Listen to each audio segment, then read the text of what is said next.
question d'après, c'est comment rendre cohérent, ou faire entrer en cohérence, si l'on préfère, les énoncés qui disent la politique compétence de l'atelier, du service, de l'entreprise, avec les énoncés qui disent les référentiels compétences que le salarié veut maîtriser. La première réponse est assez simple. On a une carte d'activité, carte de compétences, carte de ressources qui permettent progressivement de maîtriser ses compétences, qui est sur la table. Nous l'avons fabriquée, elle est là. Et cette carte, nous pouvons la rapprocher par un jeu, disons, de positionnement avec les différents référentiels. Qu'est-ce qu'on va voir? On va voir par exemple qu'un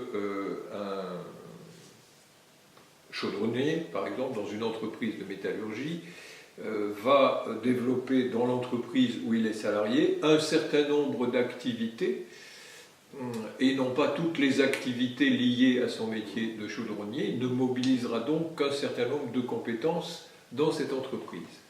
Si cet homme qui n'a pas son bac pro ou son BTS veut candidater, aller vers ce parcours, il pourra utiliser ce qu'il maîtrise dans l'entreprise et essayer de construire une approche VAE. Pour ce qui concerne les compétences qui ne sont pas liées à son activité salariée, il pourra les acquérir dans un espace formation traditionnel. Mais l'important pour nous à cet instant-là, c'est de comprendre qu'il est possible de rapprocher, de superposer les deux cartes.